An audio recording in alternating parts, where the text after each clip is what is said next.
Hey guys, today I'm back in Kerbal Space Program and I'm finally saving Jeb. Now I stranded him in my first episode and it's been 8 in-game years since I've last seen him, so I think it's about time to bring him back. Now I'm building off what I did in my last KSP video, so while it's not necessary to watch it to understand this one, it might make more sense. So, let's get right into it. So you can see I'm starting off in my normal sandbox world, and I'm loading up the rocket I made in my last video. Now, if you remember this rocket, I did end up getting to the moon and back, but I didn't get to Duna where Jeb is, and it's just because I wanted to get the practice in, make sure I was able to do docking and stuff, but I realized there's a few changes I want to make before I start the flight. And one of the big ones is adding a monopropellant tank, and this is because I need RCS thrusters in the air when I'm trying to dock, and I actually ran out of monopropellant, which fuels them, so I needed to add a few more on to make sure I definitely would have enough to easily be able to dock and do whatever else I was going to need to do with them. Now, I also added on another set of boosters. Not entirely sure why I did this because it actually was fine how it is, but the next thing I'm doing, which actually does have a purpose, is changing out the second stage of the rocket. So instead of being a ton of small fuel canisters, I actually just have a few larger ones, and this just increases the stability of the rocket. I definitely found by doing this, it just makes things explode less, and overall it just makes my life a little bit easier. So I just made sure to put the engines back on those, and I reattached the bottom stage of the rocket as well, and the next thing I'm doing is putting on some docking ports. Now, I'm actually putting on 3, even though I technically only need 1. And the reason I'm doing this is just to make it as easy as possible for me to dock with this thing. I can come at it from any side and I'll easily be able to reconnect to it. So this just is going to make it as easy as possible. Now I was checking the wiki to make sure I definitely would have enough fuel to make this trip possible. And it seems like it only takes about 1,060 meters per second to Delta V to get from a low Kerbin orbit all the way to Duna. Now my entire rocket has about 8,000 meters per second to Delta V, but I'm going to use about 4,000 just taking off. And then I'm going to use about another 2,000 of it going down and landing on Duna and then coming back up. So that only leaves me with about 2,000 left, which split between the trip all the way to Duna and then the trip all the way back. That actually seemed to be just about the right amount. So here I'm going for a simple test. I've probably had this on screen for a while now. And basically what I'm just checking is to make sure that all the boosters are working. So I realized I did actually need those extra boosters because even with the help of the liquid fuel engine, it was still having quite a bit of trouble. And here I actually ended up trying to launch them, but it just completely was carnage. They all kind of exploded and caused the rocket to break. And I actually had a lot of staging issues as well, which caused the bottom stage of the rocket to completely fall off way too early. So I messed around with the decouplers, made sure to put them in the correct spots this time, and once again gave it a shot. So once I got up high enough that the solid rocket fuel boosters ended up burning out, I ended up launching them off, and it was a little bit better, but unfortunately they ended up breaking the engine off, and I have no way of stopping it or making it go up more, so the rocket was pretty much destroyed since I absolutely needed the fuel in that bottom tank. Now, I did try launching the second stage, and that seemed to work perfectly fine here. So I made sure to just give it one more try and make sure it wasn't a fluke. Definitely wasn't though, the exact same thing happened. So I wanted to switch around the rocket a little bit, or at least the positioning of some stuff, to make it not break instantly every time I try to launch another stage. So the first thing I did was change up the bottom of the second stage just to make it a little more visually appealing. Doesn't actually do anything really, but just make it look pretty. And now I'm mounting on some radial decouplers, and I'm trying to attach the boosters to the sides of these, but unfortunately I just couldn't quite do it for some reason. So I had to use just bare tanks and recreate what I had, but even this, it just looked weird having 3. So I actually switched it down to just 2 rockets instead. And once I did this, it definitely looked a lot better, and I continued working on the boosters. So you see I actually have 2 levels of boosters like that. I put on the nose cone as well, and I extended out the second stage of the rocket too, and it seemed really long, but I tried bracing everything together to see if it would look right, and I actually put on the engines as well just to see again if everything would look about right, but it still looked way too long. So what I did is basically shrunk down the rocket. I got rid of the second stage of the big boosters and also shrunk down the second stage of the rocket as well, and once I did that it looked a lot better. So I tried putting on the boosters, and here I actually put on 4, and I just sort of spaced them out in a way that was kind of visually appealing, and I made sure to put on some fins as well to the bottom of all the boosters, and then finally I put on some really big fins to the 2 big boosters. And once I had all that ready, I just needed to put a pilot in there. And this guy seemed to have the perfect mix of courage and stupidity, so I knew he'd be perfect. So I just assigned him to the crew capsule and tried to give it a launch here, but it was a little weird. You can see here the boosters are sort of just going in and out, and I'm not sure why, and it definitely wasn't okay, because the whole rocket exploded as soon as I tried to launch it. So I braced it a little bit better to the body, and once I had that, this is actually the launch that got all the way to Duna, and I'm starting it here. So I'm taking off, and it's actually kind of slow, so I end up ramping up the liquid fuel engines all the way, and it ends up working out fine. I get up high enough, and I start doing a turn here. Definitely not the most efficient Ascent profile, but it works, so I'm not going to worry too much about it. And here I continue going until the solid rocket fuel boosters run out, and then I immediately drop them so I'm not carrying extra weight, and it's kind of funny because they kind of fell off in this really nice pattern. But once they were gone, all I had really left to do was extend out my apoapsis so it'd be above the atmosphere, and I really wanted to try to circularize my orbit. Now technically there's no reason to do this, I could just launch right away to Duna, but this just makes it easier in my opinion since I can sort of take a breather and then set up the maneuver node however I want, and it just makes it easier for me to get to Duna. So I got all the way to the apoapsis and it started burning until my periapsis was above 70,000 meters, which means that I'm above the atmosphere and this orbit is totally stable. So I created a maneuver node and I started working on trying to get an encounter with Duna. Now this wasn't too hard to do, I just had to move it around the maneuver node a little bit, play with some of the controls for a little while, but eventually here you can see I ended up getting that encounter right like this. And once I had that, all that was left to do was perform that burn to make it happen. So I had to warp all the way around Kerbin since I drifted a little too far to do it on that rotation. And then I just had to tell my rocket to face towards the maneuver node, which was a lot harder than I thought because this rocket moves very slowly. I guess it's just a lot of mass to move around, so it took quite a while, but eventually I got that there. And I got towards the maneuver node, and once I was ready to burn, I started doing it. And I actually think it's funny, because about 80% of this burn is just trying to escape from Kerbin, until eventually I end up doing that, and I can expand out, and then finally try to get my encounter with Duna. Now here I was sort of just feathering the throttle until eventually I got that encounter, and there you go. So I had that there, and all that was left to do was just warp away from Kerbin, and start warping towards Duna. Now here I was using the manual time warp, and you can see Duna kind of come into view here, and it kind of rips right past me, and it had occurred to me, I'm kind of an idiot, because I completely missed the encounter. But it's okay, because I made a save. So I just loaded up that save, and then immediately launched away from Kerbin, launched towards Duna again. And then finally you can see it coming into view here, but this time it actually stopped before I ripped right past it. And then finally I got this really nice position here, where I'm basically at the periapsis. I just had to face retrograde and start doing my burn. Now if you remember from last time, I actually had a problem where the second stage of the rocket was sort of doing a weird snake maneuver, and the solution to that was turning down the gimbal limit on those engines so it would just swivel less. I just did that here real quick so I wouldn't forget later, and I immediately started burning, and I'm trying to use up all the fuel that's left in the first stage of the rocket because, well, why not? You might as well use it if it's there. And eventually I did that. I didn't get a capture yet, but I started burning away, and you can see I'm actually going very slowly here, and the reason is I was a little worried that if I went too fast I would slam back into the first stage and cause something to explode. So I just made sure to get away slowly, but once I was clear, I really started burning again, and I tried to get the Duna periapsis down to about 100,000 meters. Now, it didn't have to be exact, there's really no reason to do that, but ideally it would be as circular as possible, because I would just make reconnecting with this second stage of the rocket once I'm landed on Duna a lot easier if it's just more regular. So I burned all the way around, and once I got about to the periapsis, I started burning. I was a little impatient and I burned a little bit too early, but I started shrinking down my orbit, and I got the apoapsis down to about 155,000 meters. So I ended up warping back to the periapsis, and just did a final little burn here to get it all the way down to about 96,000 meters, and you'll actually see here, the periapsis is also about 96,000 meters, and they're only separated by about 250 meters, which in my opinion is basically perfectly circular, and it's totally going to be good enough for trying to get another encounter. So with that out of the way, basically the next thing to do is try to get a landing near Jeb. Now Jeb's over here, you can see him. For some reason he's rotating slightly even though he's supposed to be on the ground, and when I turn up the time warp it seems to make him move around even more. So he's kind of broken, that's fine, but eventually I got him to a point where he's basically right underneath the orbit that I have, and that's going to make it really easy for me to intercept him and be able to just land where he is. So I end up time warping until I'm really close to him, basically on top of the ascending node, but I detach the ship, and you can see I start burning away. Now, I'm hoping to get my burn down so that I'm basically going to land right on top of Jeb, and I'm kind of close here. This is where I'm actually going to be landing, the other one's where I theoretically would have come from. So what I end up doing is trying to face normally and rotate my orbit basically, and it actually helps quite a bit. I got a bit closer, but I'm still kind of far away. That's okay though, I figured with multiple attempts I'd be able to get where I needed to go.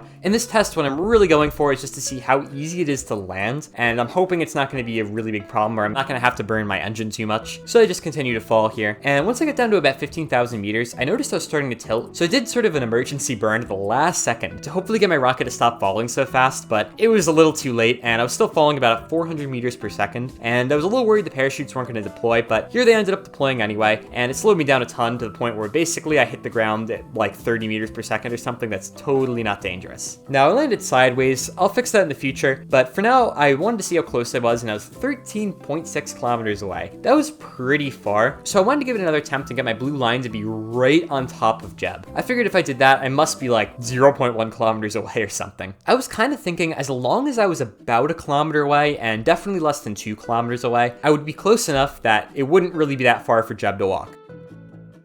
So I got my line, and you can see it's basically right on top of Jeb. And once I did that, I extended out the landing gear, extended out the air brakes, started messing with the parachutes a little bit, and started falling. Now, as I did this more and more, I was trying to keep myself stable, and I started burning a lot earlier than I did before. It was only about 17,000 meters, and I was trying to kill a lot of my speed. Now, at the time, I wasn't sure if that was necessary, and it actually turned out it completely wasn't. There was no reason to burn. The parachutes are actually enough to slow me down from going like 500 meters per second, so I might as well just fully use them. But here, I ended up going down. I actually turned up the brightness. It's a little easier for you to see. I hit the ground a little too fast because I forgot to burn until the last second. It's also hard to see since I'm landing at night. And this time I was 6.2 kilometers away. Technically that was walkable and it wouldn't be that big of an issue, but I was hoping to get a little bit closer. So I once again launched, and this time I actually launched so quickly away that I exploded part of my spaceship. So I had to reload, and once I did that, I got even closer, and you can see this node is like right on top of Jeb. And after falling a little bit, you can actually see it's now really far away from him. And I think what's going on here is as I'm falling into the atmosphere, since I have such a greater vertical speed than I do a horizontal speed,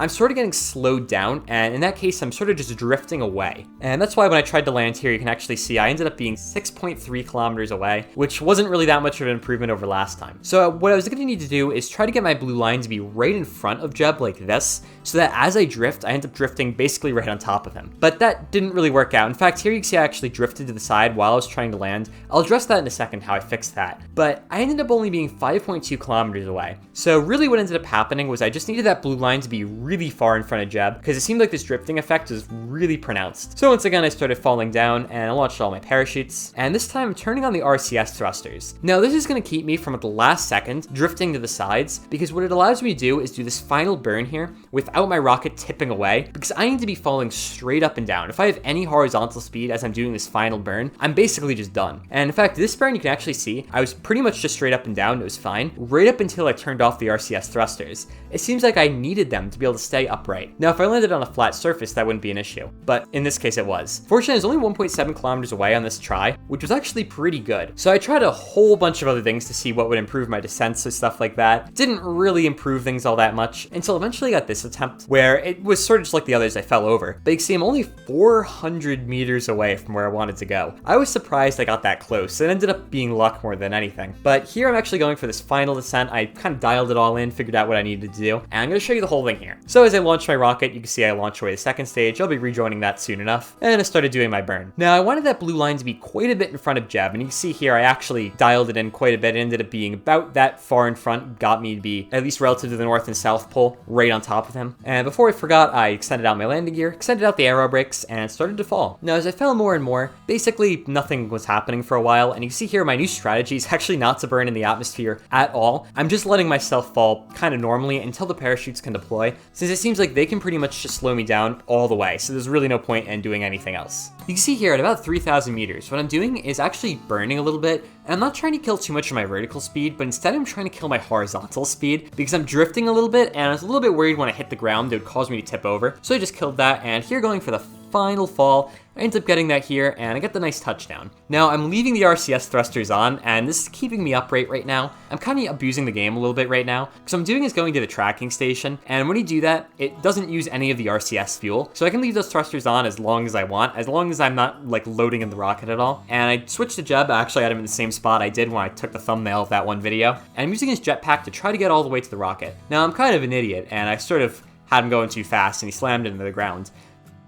So I waited until day and tried the same thing again so I could actually see what I was doing, and I overshot it a little bit, but I ended up getting all the way there using the jetpack. And finally I ended up approaching the rocket, and the camera sort of went crazy, and that caused me to sort of just mess up. But I ended up getting another approach here, and once I did that, I ended up climbing down under the rocket and boarding it. So now both of them were on there, and I very quickly saved because I knew things could go wrong very quickly. After I did that, I waited until my rocket was right underneath the orbit of the second stage. Once I had that, I immediately had to take off as soon as I loaded in, because if I didn't do that, pretty much the rocket was going to immediately tip over. Those RCS thrusters seem to take about half a second to like start turning on fully, and that's just too much time, and the rocket will tip over in that amount of time. So I just very quickly turned that on. I started doing my launch here, and my orbit actually ended up being pretty close to the orbit of the second stage of the rocket in terms of the angle and all that. So once I got up high enough, I stopped burning. Technically, I didn't need to do that, and it's actually kind of a bad move to do that, but it just makes it a little easier for me to figure out what's going on. And I also turned off the landing gear, and then finally I expanded out the orbit, and I was just trying to get a stable orbit at this point, since technically I didn't have one. But I went all the way around to the apoapsis, started to burn, and finally got the periapsis above 50,000 meters, which for Duna is above the atmosphere,